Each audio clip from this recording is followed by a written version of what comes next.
हाँ, परमेश्वर का वचन हमारे साथ है जी। आप ब्लेस कैसे, आशीषित कैसे हैं? अगर मैं आपके आशीष से पूछूं, आपकी ब्लेसिंग पूछूं, क्या क्या आपकी ब्लेसिंग है, क्या क्या आपकी बरकतें हैं? सबसे पहले हम जीवित हैं। सबसे बड़ी आशीष ये है कि हम आज जीवित हैं परमेश्वर के अनुग्रह से जी। और साथ ही प्रभु ने हमें लंबा जीवन और अच्छी कलीसिया, अच्छी संगति और परमेश्वर अपने कलाम से जब हमसे बात करते हैं, हमें बताते हैं और हम उसके अनुग्रह पे होकर उसमें चलते हैं, ये परमेश्वर का अनुग्रह है हम पर। और इसी तरह से हमने आशीषें पाई है, जो संसारिक आशीषें वो भी प्रभु हमें देते हैं। और इससे पहले परमेश्वर का वचन कहता है कि पहले तुम उसके धर्म और राज्य की खोज करो तो ये सब वस्तुएं तुम्हें नहीं मिल जाएंगी।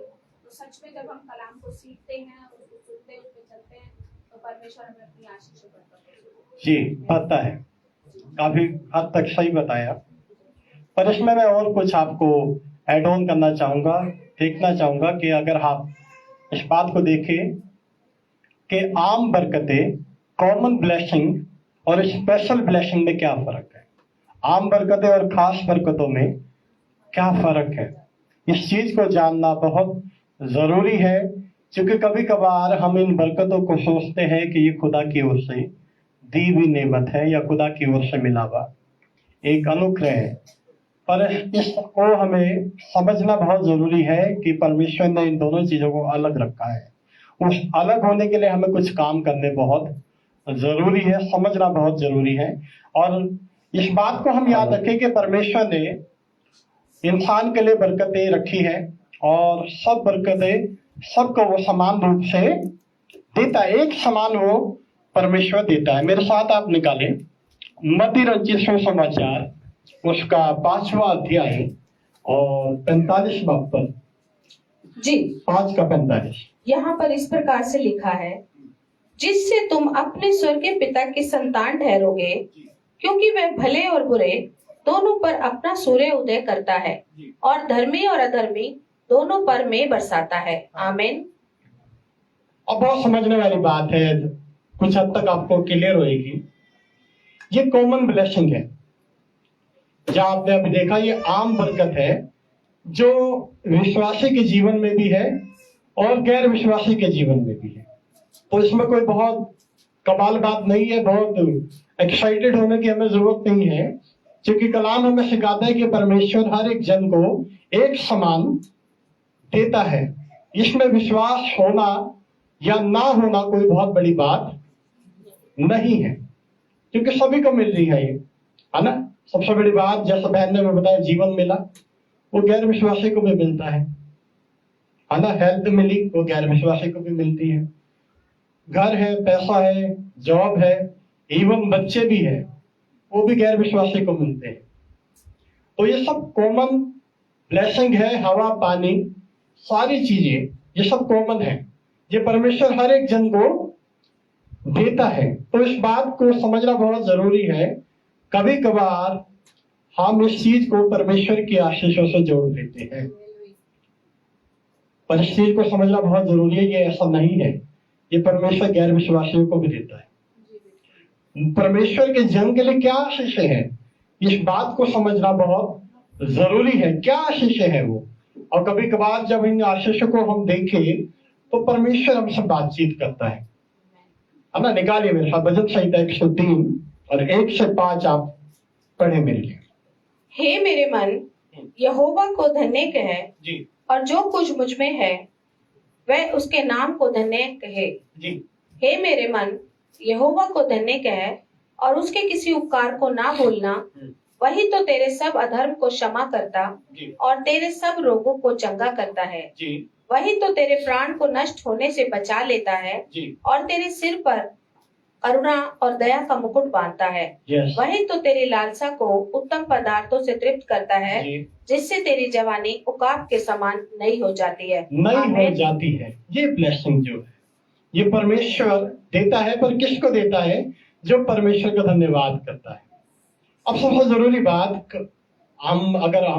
मैं कॉमन उसमें बात करूं, सामान्य रूप से बात करूं, तो कभी कभार हम कहते हैं, इस बात को समझते हैं और कभी कभार बोल देते हैं कि आप बड़े लकी हो मेरे लिए, या आप बहुत मुबारक हो, इस बात को समझना बहुत जरूरी है कि परमेश्वर को मुबारक कहना और इंसान को मुबारक कहना, दोनों बातों में फर्क है।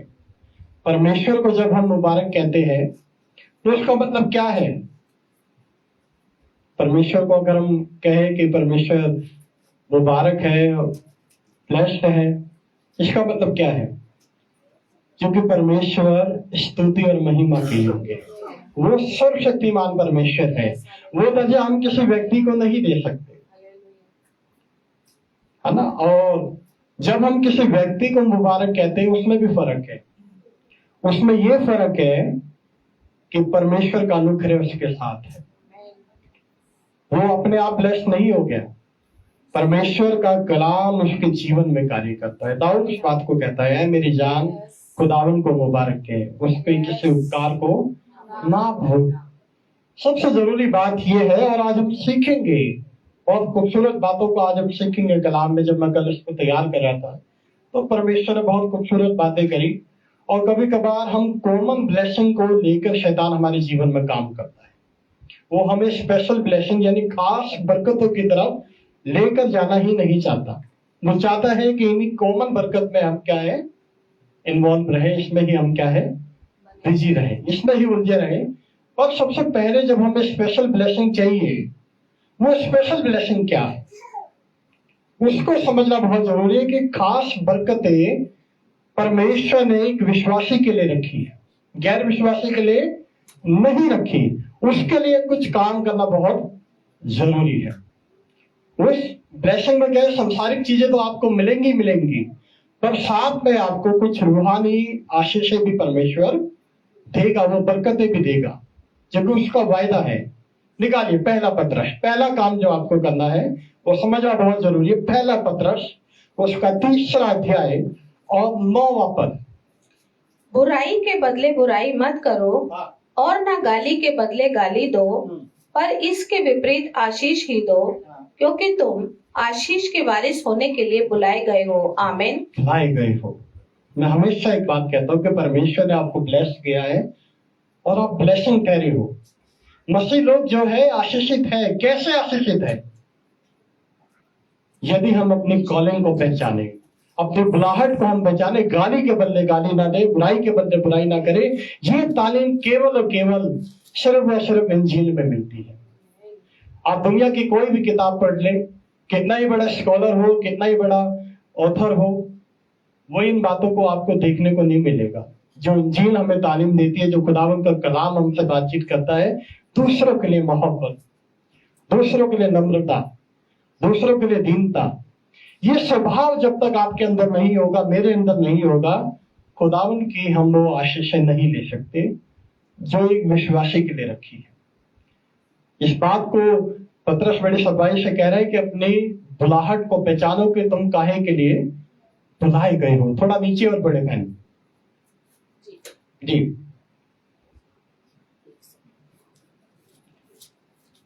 पतरस, पहला पतरस 3रा अध्याय जी। जी, क्योंकि जो कोई जीवन की इच्छा रखता है हाँ और अच्छे दिन देखना चाहता है, जी, वह अपनी जीभ को बुराई से और अपने होठों को छल की बातें करने से रोके रहे। हाँ वह बुराई का साथ छोड़े और भलाई ही करे। जी। वह मेल मिलाप को ढूंढे हाँ। और उसके यत्न में रहे, क्योंकि प्रभु की आंखें धर्मियों पर लगी रहती हैं जी। और उसके कान उनकी विनती की ओर लगे रहते हैं, Amen। परंतु प्रभु बुराई करने वालों के विमुख रहता है। हालेलुया। कभी कभार ये गलत फहमी हमें होती है कि परमेश्वर आशीष दे रहे हैं, पर हम बुरी चाल से नहीं फिरते। कलाम इस बात को कह रहा है कि परमेश्वर की आंखें धर्मियों पे लगी रहती है और उसके कान उसकी दुआओं को सुनते हैं। तो इस बात पर ध्यान रखना, अगर ये चीजें हमारे अंदर इन्वॉल्व है, अगर हम दुआ भी कर रहे हैं और वो चीजें कुछ मिल भी रही, आगे हम कलाम में सीखेंगे मिलती है, पर वो परमेश्वर की ओर से नहीं है। इस बात को हम ध्यान रखें, जो कि परमेश्वर केवल और केवल धर्मी जन की प्रार्थनाओं को सुनता है। दुष्ट क्या है, भजन संहिता कहती है, वो आत्मा में गिरना करता है, आत्मा से गिरना करता है। तो इन बातों को हम अपनी जीभ को बुराई से रोकना बहुत जरूरी है। यही बाइबल की टीचिंग है। हमें अन्य जातियों की तरह या गैर ईमान वालों की तरह नहीं बनना, हमारा कैरेक्टर अलग दिखना चाहिए, तभी परमेश्वर ये आशीषें देता है। परमेश्वर ने क्यों इसराइलियों को अलग किया? मिस्र से यही अलग किया ताकि परमेश्वर जो आशीषें दे रहा था, जो व्यवस्था दी गई, ताकि वो उसके अनुसार चले और लोग देखें और पहचाने कि ये जीवित परमेश्वर के लोग हैं। तो लोग ऐसा नहीं करते थे और बार बार वो परीक्षाओं में पढ़ते थे। एक जगह और निकाले मेरे साथ, भजन संहिता 32 और उसका दूसरा पद। क्या ही धन्य है वह मनुष्य हाँ, जिसके अधर्म का यहोवा लेखा ना ले हाँ, और जिसकी आत्मा में कपट ना हो। हालेलुया। जिसका गुनाह ना गिना जाए, जिसका लेखा परमेश्वर ना दे। ये स्पेशल ब्लेसिंग है, ये एक ऐसा अनुग्रह है जो संसार आपको नहीं दे सकता, है ना। इस बात को समझना जरूरी है कि कितना मुबारक है वो शख्स जिसका हिसाब परमेश्वर नहीं लेता। तो हम कितने ब्लेस्ड लोग हैं, इसलिए हम अन्य जातियों से अलग करे गए। अन्य जातियों के द्वारा हम नहीं चलते, हम कलाम के अनुसार चलते हैं।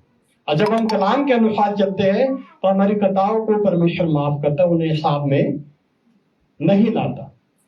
तो हमें अपने आप को शुद्ध करने की जरूरत है, अपने आप को आज जांचने की जरूरत है कि क्या मैं according to the will of the god चल रहा हूँ या नहीं चल रहा, कलाम के अनुसार मैं चल रहा हूँ या नहीं चल रहा।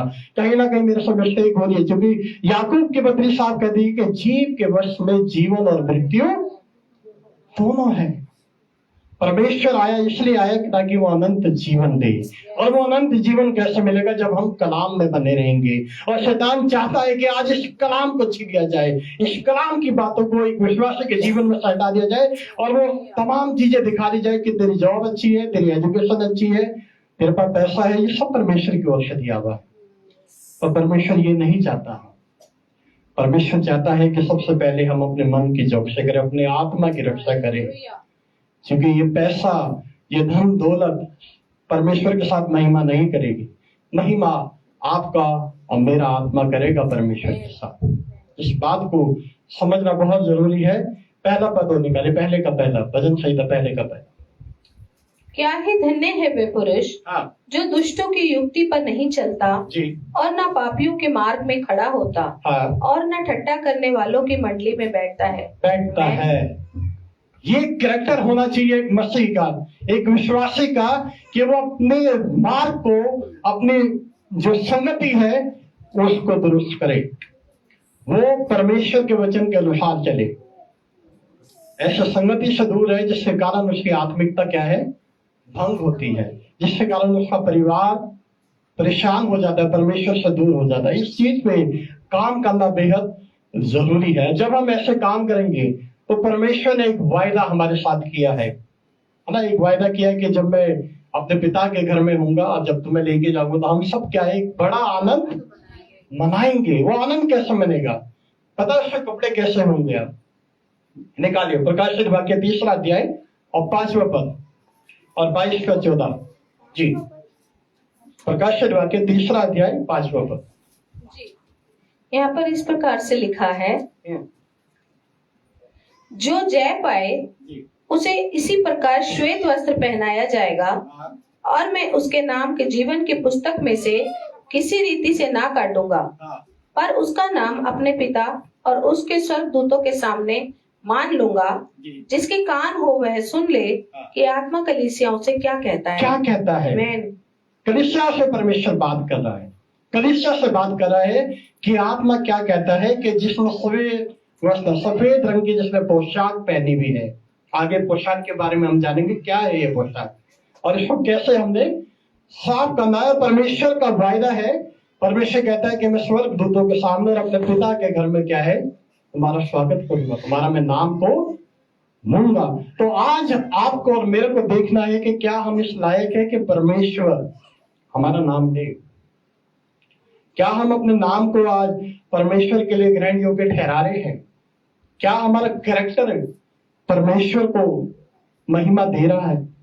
इस चीज को समझना बहुत जरूरी है और इस बात को जानना बहुत जरूरी है कि कॉमन ब्लेसिंग से हमें बाहर निकल के स्पेशल ब्लेसिंग में जाना, जो परमेश्वर का अनुग्रह है और वो केवल उनके लिए है जो परमेश्वर के वचन के अनुसार चलते हैं। yes. हर एक जन के लिए नहीं है।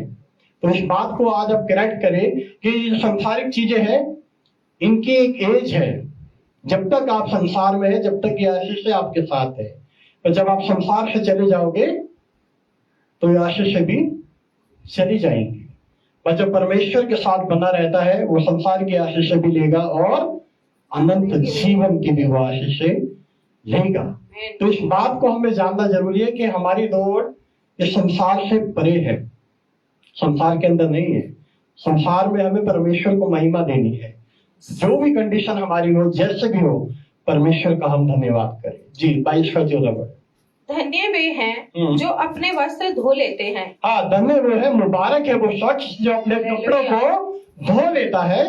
जी, क्योंकि उन्हें जीवन के वृक्ष के पास आने का अधिकार मिलेगा। अधिकार मिलेगा किसको मिलेगा? जो कपड़ों को धुलवाएगा, जो अपने आप को धुलवाएगा, केवल उसको ही वो अधिकार मिलेगा। जी, और वे फाटकों से होकर नगर में प्रवेश करेंगे। जी। हमें पर कुत्ते और टोने और व्यभिचारी और हत्यारे और मूर्ति पूजक और हर एक झूठ का चाहने वाला और गढ़ने वाला बाहर रहेगा। बाहर रहेगा। ये कैरेक्टरिस्टिक बताया है, जो चीजें नहीं होंगी, जो परमेश्वर के राज्य में दाखिल नहीं होंगे। अब सबसे जरूरी क्या है? हमें अपने आप को धुलवाना बेहद जरूरी है।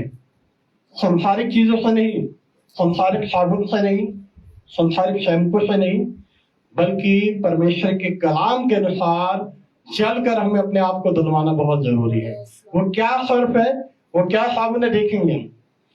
निकालिए यशाया 61 और 10वां पद कि हमें किस चीज से अपने आप को धुलवाना बहुत जरूरी है। 61 का 10।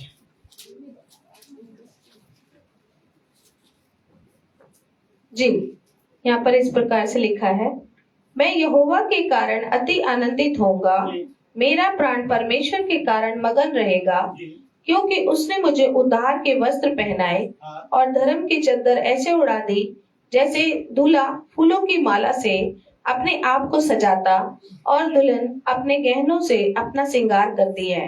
आमीन। ऐसा परमेश्वर ने हमें धोया है उद्धार से। कैसे उद्धार हुआ? इस कलवरी के द्वारा, इस जो परमेश्वर ने अपने लहू को बहाया उसके द्वारा हमारा उद्धार हुआ है। इस पे ईमान लाना बहुत जरूरी है। परमेश्वर यीशु मसीह को अपना उद्धार करता ग्रहण करना बहुत जरूरी है और उसके अनुसार चलना भी बहुत जरूरी है। कि जब तक हम कलाम को मानेंगे नहीं, जानेंगे नहीं, तो परमेश्वर हमारे जीवन में चीजें नहीं लेंगे। अब दूसरी बात मैं आपको कहूँ, कभी कभार हम अपने आम जिंदगी में हम देखते हैं, अपने ऑफिस में, अपने पड़ोस में, कि ऐसे लोग भी हैं जो परमेश्वर से प्रेम नहीं करते।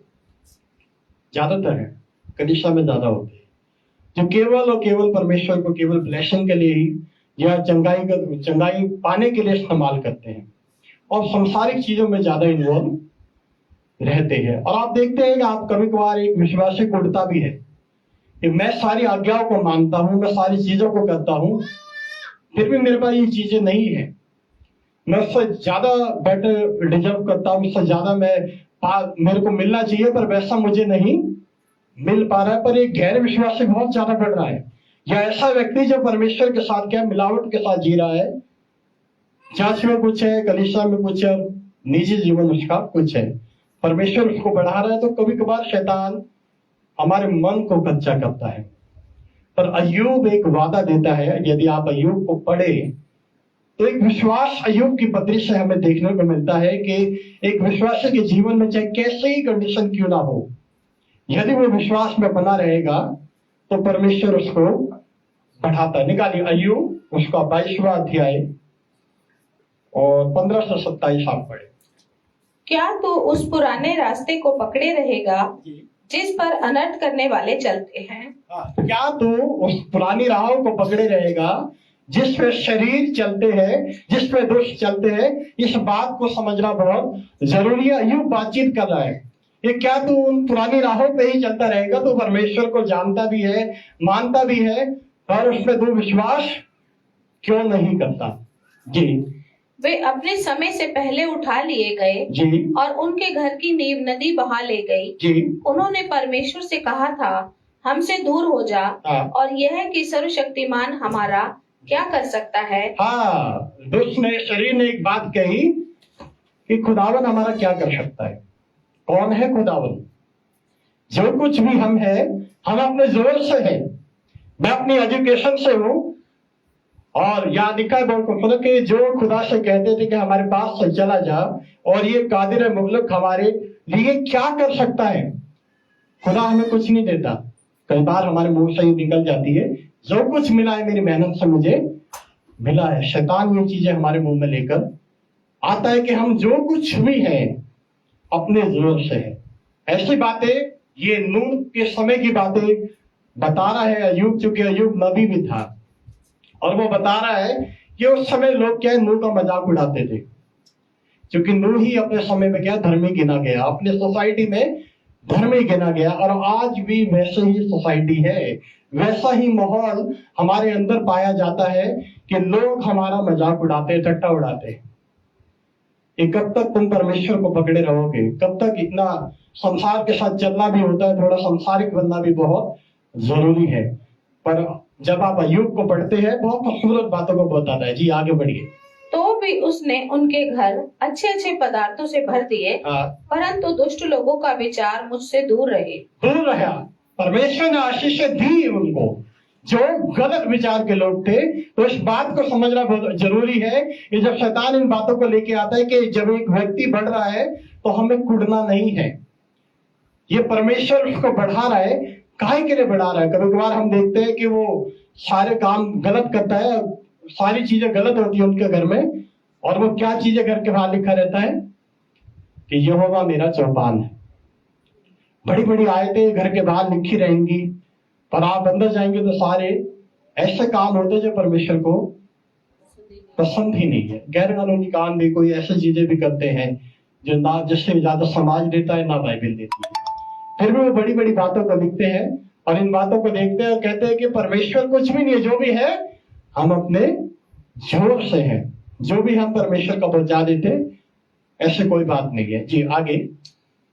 धर्मी लोग देखकर आनंदित होते हैं, और निर्दोष लोग उनकी हंसी करते हैं। जी। जो हमारे विरुद्ध उठे थे निस्संदेह मिट गए, और उनका बड़ा धन आग का कौर हो गया है। जी। उससे मेल मिलाप कर, तब तुझे शांति मिलेगी। जी। और इससे तेरी भलाई होगी। जी, क्या करना है? जितने भी उठे थे, जो परमेश्वर के कलाम के बिना उठे थे, वो सारे उनके धन दौलत क्या मिट्टी में मिल गए। और एक विश्वासी को उठना है तो कैसे उठना है? उसके साथ क्या है? मेल मिलाप कर, यानी परमेश्वर के साथ हमें क्या है? एक गहरा संबंध स्थापित करना बहुत जरूरी है। उसके साथ समय बिताना बहुत जरूरी है। और जब हम ऐसा करेंगे तो क्या होगा? जी पढ़िए बहन। जी, उसके मुंह से शिक्षा सुन ले, और उसके वचन अपने मन में रख। यदि तू सर्वशक्तिमान की ओर फिर के समीप जाए, और अपने डेरे से कुटिल काम दूर करे, तो तू बन जाएगा। तो अपनी अनमोल वस्तुओं को धूल पर, वरन ओपन का कुंदन भी नालों के पत्थर में डाल दे। तब सर्वशक्तिमान आप तेरी अनमोल वस्तु और तेरे लिए चमकीली चांदी होगा। तब तू सर्वशक्तिमान से सुख पाएगा, और परमेश्वर की ओर अपना मुंह बेखटके उठा सकेगा। तो उससे प्रार्थना करेगा और वह तेरी सुनेगा, और तू अपनी मन्नतों को पूरी करेगा। आमीन, हालेलुया। ये एक विश्वासी का ईमान होना चाहिए, एक ये बिलीवर का विश्वास होना चाहिए चर्च में जब हो। और कलाम कहता है इस बात को कि तेरी चीजें जो खो गई है, वो आपको स्वास्थ्य हो सकता है, आपका पैसा हो सकता है, आपकी जॉब हो सकती है, आपके बच्चे हो सकते हैं। परमेश्वर कहता है तू कहीं भी फेंक, मैं उसको तुझे वापस लौटाऊंगा। और कैसे लौटाऊंगा? चमकती हुई चांदी के समान। और जब तू दुआ करेगा तेरी दुआ सुनी जाएगी, तो प्रार्थना करेगा तेरी प्रार्थना सुनी जाएगी, परमेश्वर तेरे लिए पूरा करेगा। पर उससे तो करना क्या है? परमेश्वर के साथ मेल मिलाप करना है, संसारिक चीजों के साथ मेल मिलाप नहीं करना, क्योंकि संसार और परमेश्वर की राहें दोनों अलग है। पौलुस कहता है तुम संसार में रहो पर संसार के सदृश ना बनो। इस बात को समझना बहुत जरूरी है। यदि हम परमेश्वर से आशीष चाहते हैं, यदि हम बढ़ना चाहते हैं, तो हमें अलग होना पड़ेगा। आत्मिक रूप से अलग होना बहुत जरूरी है। फिजिकली तो हम अलग नहीं हो सकते, क्योंकि उन्हीं के साथ रहना है, खाना है, पीना है, बढ़ना है। पर आत्मिक रूप से हम अलग रहे, अपने आप को हम तैयार करें। अय्यूब इतनी खूबसूरत बात, एक पॉजिटिव बात, तो अय्यूब कह रहा है अय्यूब के जीवन में क्या कुछ ना हुआ, और उसने कहा कि यदि तू परमेश्वर से मिला रहे, दुष्ट बढ़ेंगे बढ़ने दो, पर उनका अंत कैसा होगा, वो सब मिट्टी में मिला दिए जाएंगे, उनके धन दौलत, उनका पैसा, सब कुछ ऐसा ही होगा। ऐसे कैरेक्टर शैतान ने चला ना अय्यूब के साथ, ताकि विश्वासी देखें कि तुम विश्वास करते थे। अय्यूब बहुत प्रार्थना करता था, बहुत परमेश्वर परमेश्वर कहता था, और आज देखो उसका क्या हाल है। आज ना उसके पास उसके बच्चे हैं, ना धन है, ना दौलत है, ना जायदाद है, कुछ भी नहीं है। बल्कि क्या कंडीशन है, ठीकरों के साथ वो अपने जख्म को धोता है, खुजाता है। और शैतान ऐसे तो कहता है परमेश्वर में बढ़ के तुझे मिलेगा क्या, उसको छोड़ और संसार में आगे बढ़, वो संसार में से परमेश्वर को तू दे दियो। पर नहीं, हम देखते हैं अय्यूब का रिजल्ट क्या हुआ, परमेश्वर ने उस पर 10 गुना लौटाया। और कलाम कहता है कि वो अंत तक उसके मुंह से गुना ना हुआ। आज थोड़ी सी परेशानी हमारे जीवन में, जब हम क्या करते हैं, परमेश्वर को ब्लेम करने लग जाते हैं कि आज इंटरव्यू था, आज वहां जाना था, आज ये मीटिंग थी, जस्ट तो फिर नेक्स्ट टाइम ले लेंगे, परमेश्वर से रात को प्रार्थना कर देंगे। पर आपको जानना बहुत जरूरी है कि वो समय परमेश्वर ने आपके लिए ठहराया है। उस समय में परमेश्वर आपको उठा सकता है, चुन सकता है, क्योंकि परमेश्वर का राज्य कैसे आएगा, चोर के समान। अब शायद जब वो उठा ले जाए और आप उस जगह पे मौजूद ही ना हो, और फिर आप पछताओ कि ये समय तो परमेश्वर का था और मैं सांसारिक चीजों में क्या है, इन्वॉल्व रहा। निकालिए मेरे साथ आगे और एक जगह, सबोपदेशक और उसका 8वां अध्याय 12 से 13 हम पढ़ेंगे। सबोपदेशक 8वां अध्याय 12 से 13। 12 से 13। चाहे पापी 100 बार पाप करे, अपने दिन भी बढ़ाए, तो भी मुझे निश्चय है कि जो परमेश्वर से डरते हैं और अपने सम्मुख जानकर है से चलते उनका भला ही होगा। भला ही होगा, परंतु दुष्ट का भला नहीं होने का और ना उसकी जीवन हुई छाया लंबी होने पाएगी, क्योंकि वह परमेश्वर का भय नहीं मानता। परमेश्वर का खौफ रखना बहुत जरूरी है, इस बात को जानना बहुत जरूरी है। कलाम कहता है, सुलेमान बादशाह बोलता है, चाहे दुष्ट 100 बार भी बढ़ जाए, फल फूल जाए, पर परमेश्वर वो अपनी आयु नहीं बढ़ा सकता, वो अपना समय नहीं बढ़ा सकता। और लोग इसको देख के क्या दुखी होते, पर जो धर्मी जन है, परमेश्वर उसे आशीषित करता है, बढ़ाता है और अपनी महिमा के लिए हमेशा इस्तेमाल करता है। तो इस बात को हमें देखना है, हमें अपने आप को जांचना बहुत जरूरी है कि क्या मैं कलाम के अनुसार चलो। जो पत्रस पौलुस जिस बात की बात करे कि अपने बुलाहट को जानो, अपनी बुलाहट को पहचानना बहुत जरूरी है। जब भी आराधना में आने का मकसद है, परमेश्वर ऐसे ही कलीसिया को ढूंढता है जो उसकी इच्छा के अनुसार चलती है। लाखों कलीसियाएं, करोड़ों कलीसियाएं हैं, हर कलीसिया में परमेश्वर नहीं आएगा। तो हमें परमेश्वर को बुलाने के लिए तैयारी करनी बहुत जरूरी है। अपने आप को तैयार करना जरूरी है, अपने घर को तैयार करना जरूरी है, अपनी कलीसिया को तैयार करना बहुत जरूरी है कि हम उन सारे कामों को, जो कुटिल काम है, जो काम ऐसे है जो परमेश्वर के कलाम के अनुसार हमारे जीवन में नहीं है, उसको हमें दूर कर देना है। भले हमें घटी भी हो, परेशानी भी, हानि भी उठानी पड़े, तो भी हम परमेश्वर को महिमा दें, परमेश्वर को पहला स्थान दें। और जब हम इन रूहानी आशीषों को लेते हैं तो क्या होगा, ऐसा फल हमें क्या मिलेगा। भले हमें धन दौलत ना मिल पाए एक बार को, भले हमें ऊंचा होता ना मिल पाए एक बार को, पर 4 चीजें परमेश्वर हमें जरूर देगा। पहली चीज क्या है, उद्धार, सॉल्वेशन। पहली चीज क्या है, उद्धार, पापों की क्षमा हमें मिलेगी, हम आनंदित रहेंगे, एक कॉन्फिडेंस हमें रहेगा कि परमेश्वर ने मेरे गुनाहों को माफ कर दिया, मेरी प्रार्थनाओं को परमेश्वर क्या है, दिन रात सुनता है। ठीक है, अभी हमें कलाम में पढ़ा कि वो कौन से प्रार्थनाओं को सुनता है, धर्मी जन की प्रार्थनाओं को सुनता है, उसके पापों को वो क्या है, हिसाब में नहीं लाता। तो इस बात का हमें विश्वास होना चाहिए कि परमेश्वर ने हमारे गुनाहों को माफ कर दिया और मेरा उद्धार हो चुका है। मेरा उद्धार हो गया तो मेरे परिवार का भी उद्धार हो गया है और हम परमेश्वर की निज संतान हैं। क्योंकि निज संतान वही कहलाएगी जो परमेश्वर को अपना उद्धारकर्ता ग्रहण करेगी और जो उसके लहू के द्वारा धोई गई। दूसरी बात क्या है? पवित्र आत्मा का निवास आपके अंदर होगा।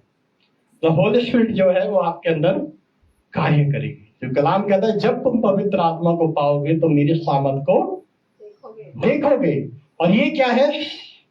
एक सहायक है, हमारे लिए सहायक है। जब हम कमजोर पड़ते हैं, जब हम परेशान होते हैं, तो ये पवित्र आत्मा हमारी मदद करती है उन चीजों पे ओवरकम आने के लिए, उन सारी परिस्थितियों को बदलने के लिए। एक हमें कॉन्फिडेंस ये देती है कि हम दुआ में मजबूती पाते हैं, हम दुआ में आगे की ओर बढ़ते हैं और हमारा विश्वास मजबूत होता चला जाता है। और हम जब परेशानी में भी हो, हमारा ईमान हमेशा परमेश्वर के ऊपर बना रहता है कि मेरा छुड़ाने वाला मेरे साथ है। जैसा अय्यूब ने कहा, मैं जानता हूं कि भले ही अपने काल में उसको ना देखूं, और मुझे पूरा यकीन है कि मेरा छुड़ाने वाला मेरे साथ है। ये विश्वास है कि आपका मेरा। जब हम ऐसे विश्वास में बढ़ते हैं तो यह आत्मिक आशीषों में गिना जाता है। तीसरी बात क्या है? मसीह में शांति और आनंद। एक ऐसा पीसफुल माइंड आपके जीवन में रहेगा, आपके जॉब प्लेस पे रहेगा, आपके बिजनेस पे रहेगा कि आप एक अनोखी, एक ऐसे आनंद की बातें आप फील करोगे। लोग देखेंगे कि इनका पास पैसा भी नहीं है, अच्छी लग्जरी लाइफ भी नहीं है, फिर भी एक अजीब सा आनंद इनके बीच में है, क्योंकि परमेश्वर आपके बीच में मौजूद है। क्योंकि आप देखें जब इस्राएली सफर कर रहे थे, ना उनके पास जॉब थी, ना कोई रोजगार था, ना कोई पक्का स्थान था। 40 साल यात्रा करी और परमेश्वर ने कोई कमी उनको ना होने दी। उत्तम से उत्तम चीजें उनको दी परमेश्वर ने, जो नामुमकिन थी। पानी वहां नहीं मिलता था, परमेश्वर ने चट्टान से पानी दिया। स्वर्ग की रोटी उनको दी। तो जब हम परमेश्वर की हजूरी में चलते हैं, जब परमेश्वर हमारे साथ मौजूद रहता है, तो सारी चीजों को वो क्या है, जो नेगेटिव चीजें, परमेश्वर उसको आशीषों में बदलना शुरू कर देता है। ये आशीष परमेश्वर की है। परमेश्वर के साथ कलाम में बने रहना, परमेश्वर के साथ आगे बढ़ना, ना कि हमें रुपया पैसा गाड़ी के पीछे भागना, अच्छी जॉब के पीछे भागना। वो तो परमेश्वर हमें वैसे ही देगा। और परमेश्वर के कलाम के प्रति भूख प्यास होनी बहुत जरूरी है। कलाम कहता है ना, पहाड़ी उपदेश में कहता, धन्य है वे जो मन के दीन है, गरीब है। गरीब वो रुपये पैसों से नहीं है, बल्कि वो नम्र लोग हैं, हलीम है। हर एक कंडीशन में वो अपने घुटनों को देखते हैं कि मेरा खुदा मेरे साथ है। मैं प्रार्थना करूंगा, करूंगी, परमेश्वर मेरे लिए मार्ग खोलेगा। ये दीनता, ये गरीबी परमेश्वर ने हमें दी है, ना कि रुपये पैसे की गरीबी। चौथी सबसे इंपॉर्टेंट बात क्या है? आत्मिक वरदान, आत्मिक फल है ना। जो अकबर के दरबार में भी रतन थे ना, परमेश्वर के राज्य में भी रतन है। पवित्र आत्मा के फल, ये भी 9 रतन है, और अकबर के दरबार में भी 9 ही रतन थे। सब अनमोल थे। और ये पवित्र आत्मा के जो रतन है, ये भी अनमोल है, जिसमें प्रेम है, धीरज है ना, नम्रता है, एक दूसरे के साथ बढ़ना, चिंता करना, प्रेम करना, ये स्वभाव होना बहुत जरूरी है। जब हम इन आशीषों को लेते हैं तो हम जानेंगे कि कॉमन और स्पेशल ब्लेसिंग में क्या फर्क है। हमें कॉमन आम आशीषों से बाहर आकर परमेश्वर की विशेष आशीषें देनी है, जो परमेश्वर ने अपने राज्य में ठहरा रखी है, जो खुदावन पे, ये समस्या पे ईमान लाने के बाद हमें वो चीजें मिलती है। वो चाहे हमें फिजिकली ना हो, पर एक इंटरनली हमें वो चीजें बढ़ाती है। ये सारी चीजें क्या है? उधार जो है, हम किसी को दिखा नहीं सकते, पर हम विश्वास में कह सकते हैं कि परमेश्वर ने मेरे गुनाहों को माफ कर दिया है। ऐसे गुनाह जिसकी माफी शायद नहीं मिल सकती, जो संसार नहीं दे सकता, पर मेरे परमेश्वर ने मुझे माफी दे दी है। मुझे अंधकार से बाहर निकाला है। आप, कई लोग अन्य जातियों में, शायद आप जानते हो उन चीजों को, महसूस करते हैं कि जब आप परमेश्वर में आए तो कई चीजों को आपने सामना किया, और जब आप उसमें बढ़ते गए तो परमेश्वर ने एक बड़ा आनंद आपके जीवन में छोड़ दिया। जब आपके रिलेटिव, आपके दोस्त, यार सारी चीजें वो चीजें देखते हैं कि भैया पहले तो आप ऐसे थे, पर आप में एक अलग ही नूर अब नजर आता है, एक अलग ही पॉजिटिविटी आपके अंदर नजर आती है। तो आप बताते हो कि जब से हमने परमेश्वर को छू लिया है, उसके दामन को जब हमने पकड़ लिया है, अब हमारे लिए कोई भी चीज असंभव नहीं है। ना भाई ने गवाही दी कि मुझे विश्वास था कि मेरा छुड़ाने वाला मेरे साथ है। ये विश्वास आता है, ये स्पेशल ब्लेसिंग है जिसके लिए हमें प्रार्थना करनी है। आखिरी वचन निकाले, यूहन्ना 1 और उसका 12वां पद। यूहन्ना 1 और उसका 12वां पद।